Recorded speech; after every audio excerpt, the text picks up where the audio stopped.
é que a gente participa? Como é que a gente vira cidadão? Primeiro, a gente vota.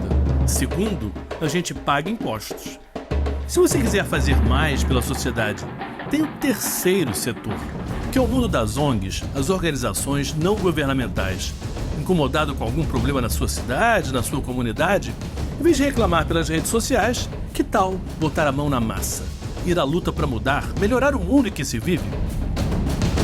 No Rio de Janeiro, uma dessas organizações de mais sucesso completou 30 anos agora em dezembro.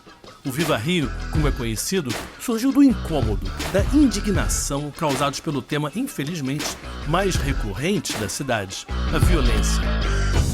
Em 1993, 2 chacinas, uma seguida da outra, na Candelária e em Vigário Geral, tomaram os noticiários de todo o Brasil.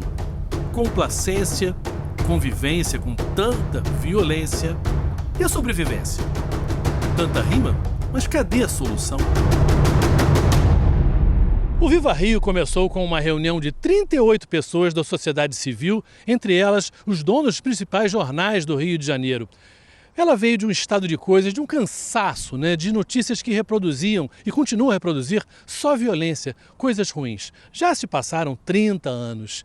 E ainda assim, pode-se dizer que o Rio não melhorou, pelo contrário, piorou. O fenômeno das milícias apareceu depois. Mas o Viva Rio continua a ser não só respeitado, pode-se dizer até que virou fundamental.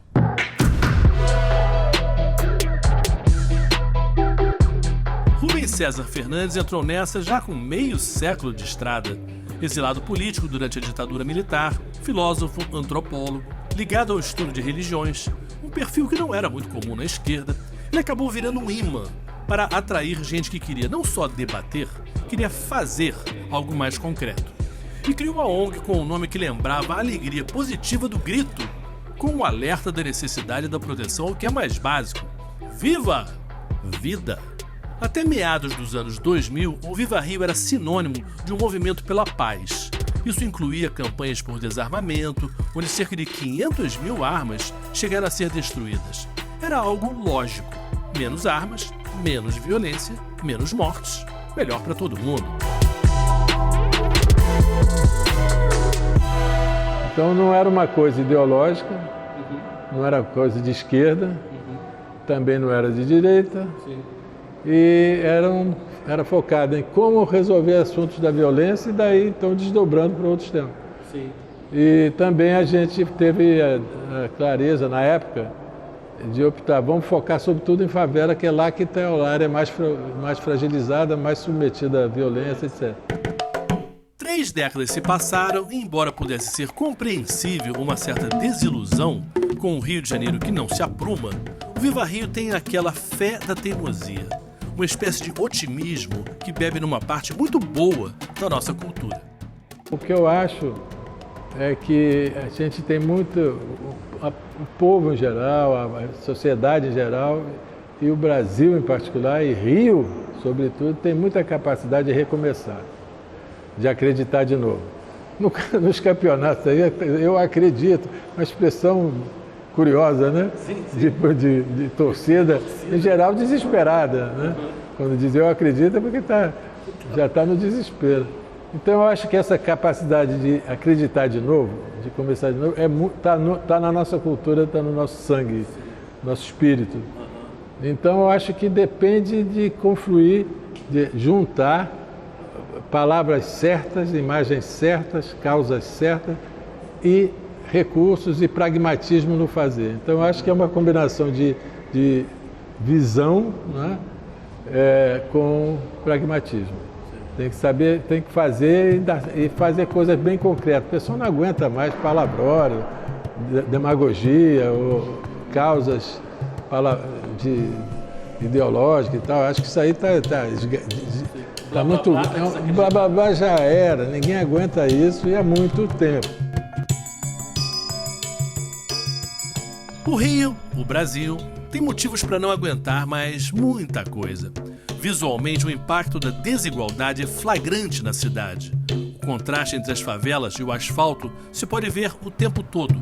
Ostentação para um lado, a tentação para o outro.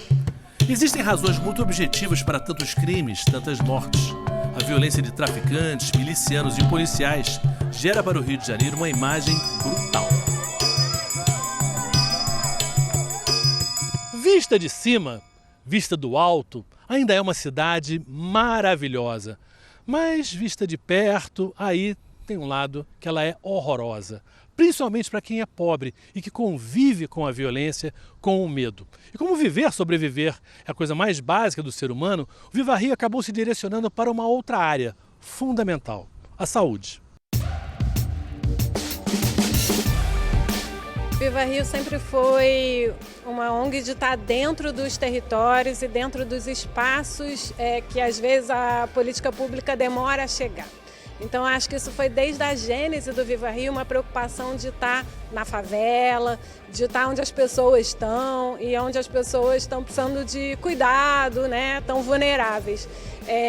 Muitas vezes a gente chega antes do que a política pública chega. E aí eu acho que o que teve de caminho nesses 30 anos para mim, que eu vivi também, tanto no Viva Rio, foi uma aproximação da política pública com o Viva, e aí a gente ganha capilaridade no exercício mesmo da política pública, na prática lá no território, da vulnerabilidade, tudo isso. Então muitas situações de crise que a gente precisava acionar, eu trabalhei tanto no SUS como no Viva Rio. No SUS você precisava acionar alguém, a gente acionava o Viva Rio. Ou pelo Viva Rio a gente tem essa celeridade de exercitar questões de política pública no território. O Viva Rio entregava uma credibilidade e o governo, de certa maneira, entregava uma possibilidade de fazer mais coisas pela estrutura, né? E pelo planejamento também e pelo financiamento que a gente tem das políticas públicas também pelo Estado, né? Sim. Também. Então, acho que o Viva tem essa coisa de estar perto. Isso sempre foi na gênese da instituição, de estar no território, perto das pessoas. Maíra toca num ponto fundamental. As boas intenções de ONGs em geral se deparam com uma limitação financeira que desanima. A verba de uma ONG é varejo. O dinheiro do Estado é atacado. A diferença de escala é enorme. Assim, uma parceria acaba sendo o caminho mais lógico e eficaz para se conseguir atingir e ajudar muita gente. Viva Rio foi se profissionalizando cada vez mais. Virou uma OS, Organização Social, que compete no mercado de prestação de serviços, que cuida de UPAs e hospitais, que tem incríveis 13 mil funcionários. Mas no Rio, até para cuidar da saúde é preciso lidar com o tema segurança.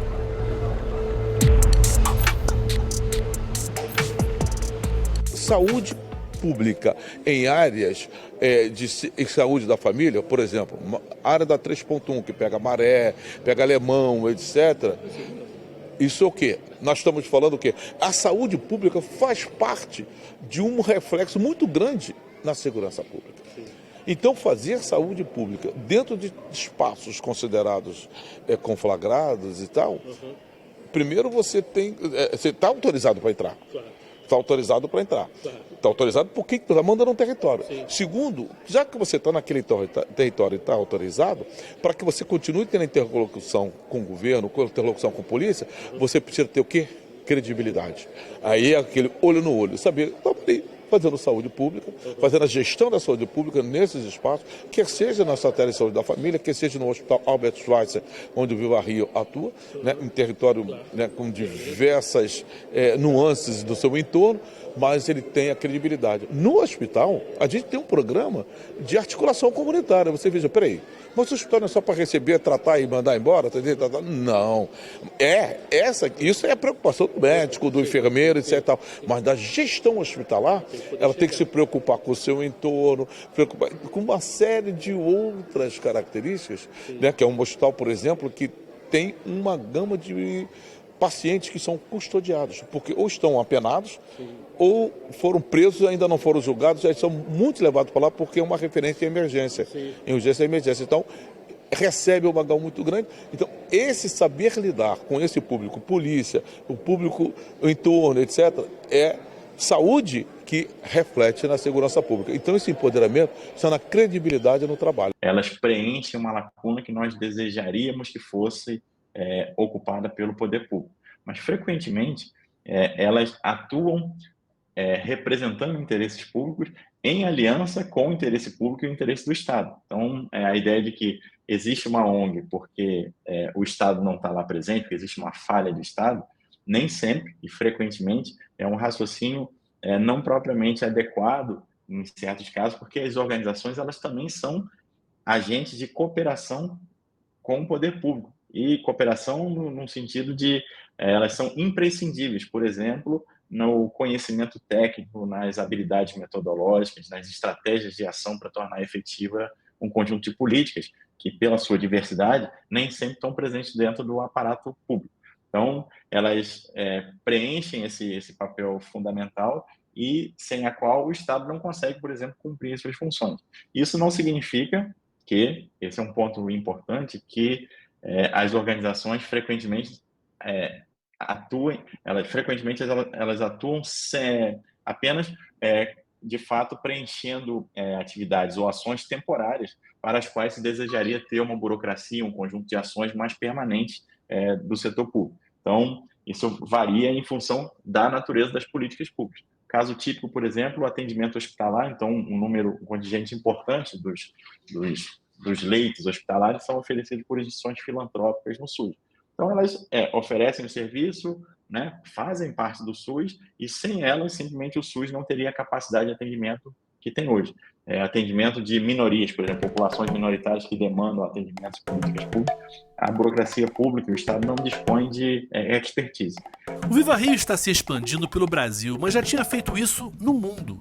A experiência da mediação da violência em áreas de conflito no Rio de Janeiro fez com que a ONG fosse chamada para atuar no Haiti, país no Caribe onde esse problema paralisa a sociedade. Já são quase 20 anos lá. E para quem chega de fora, brasileiro, o estereótipo virou um passaporte, uma chave para ser aceito. O Viva Rio usou o futebol como idioma universal, em que o sotaque brasileiro é particularmente bem-vindo. E por que não copiar e colar o que deu certo lá? A experiência no Haiti fez com que fosse necessário se encontrar rapidamente uma ferramenta de comunicação com os mais jovens, mas algo que ajudasse na construção da noção do coletivo, de algo que fosse bom para todos, não só para o indivíduo. Nisso, o esporte, o futebol, ajuda muito para a criançada. E o Viva Rio entrou em campo e está batendo um bolão.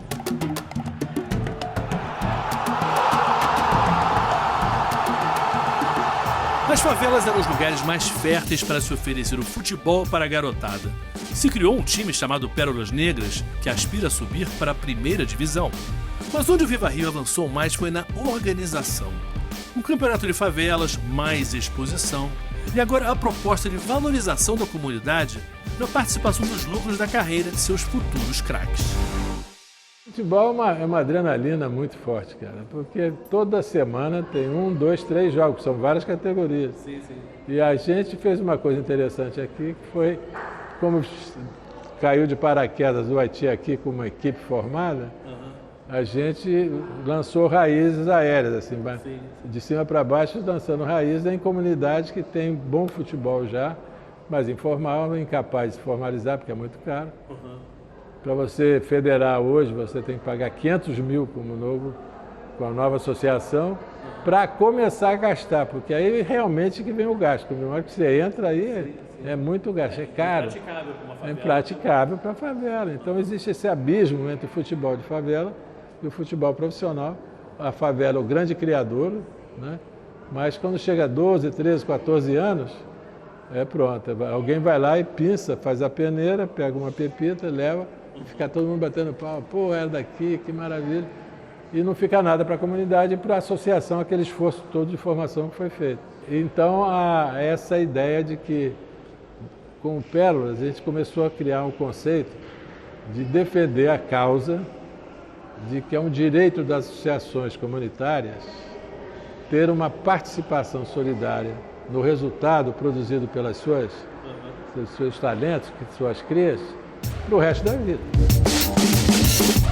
Foi feito um seminário para se pensar os próximos 10 anos. Com os direitos humanos como origem, o Viva Rio começou como um movimento para sacudir a sociedade. De defensora de causas sociais para prestadora de serviços. De tentar ir além dos princípios e das denúncias Para contribuir para que as mudanças aconteçam, o Viva Rio, de certa forma, acrescentou ao lado amador, que vem do amor ao próximo, algo fundamental. Um lado mais profissa. Tem responsabilidade com contratos e execução, vem com a mentalidade do setor privado, que pensa em termos de resultados e aplica valores para fins sociais. Mas, ao mesmo tempo, também se escora nos valores da caridade. É ambicioso, cuida de segurança, saúde, educação, arte, esporte e meio ambiente. Não é fácil. A polarização política dos últimos anos atrapalha a busca por soluções comuns. Antes a gente fazia esse tipo de debate, vinha muita gente, pessoas não só que estão direto, né, na execução das ações, mas pessoas que querem ouvir. Está muito mais difícil engajar as pessoas em conversas que não sejam, que tenham coisas imediatas. Está difícil engajar as pessoas já a pensar em longo prazo e a pensar coletivamente. Isso eu acho que ficou muito mais difícil e que há uns 10 anos atrás não era assim. É como se a gente tivesse perdido um pouco a noção do nós. Eu acho que sim. E acho que o único caminho que eu vejo é tentar retomar isso de alguma forma. Acho que é possível voltar, recomeçar, e é preciso recomeçar. Entendeu? Há vários níveis, de várias maneiras, mas em sentido que é preciso recomeçar. E aí, no Rio, eu acho que tem duas coisas. Primeira, não dá para falar de recomeçar no Rio sem enfrentar a violência.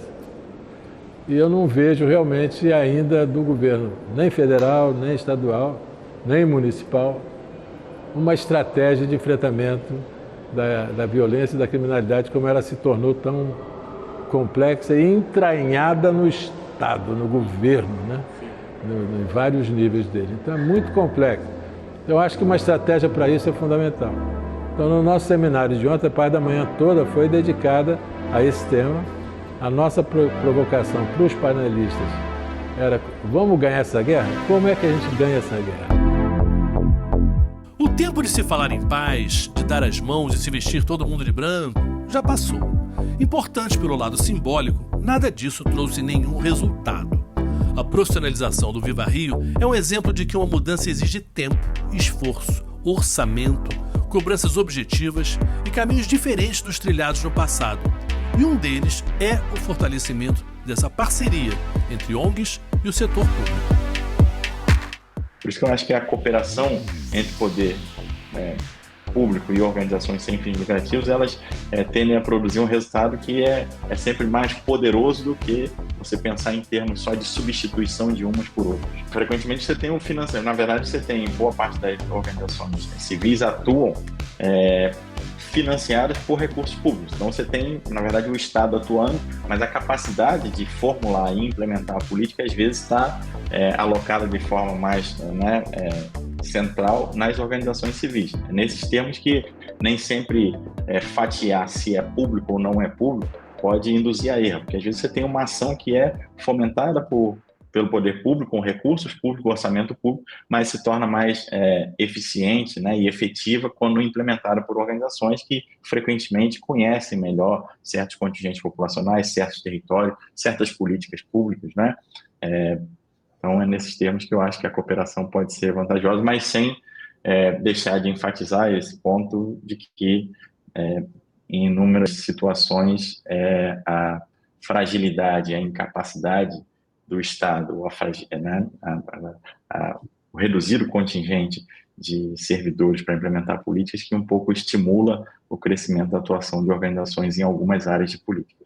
O exemplo do Viva Rio, assim como tantas ONGs espalhadas pelo Brasil, esse país tão desigual, violento e pobre, mostra que muita coisa pode e deve ser feita. A solidariedade mostrada na Covid, quanto tanta gente ajudou os mais necessitados, foi um exemplo. Mas é necessário algo mais duradouro, porque as instâncias de governo, federal, estadual e municipal, têm suas limitações. Um Viva Rio, um Viva Brasil, depende do empenho de cada um de nós.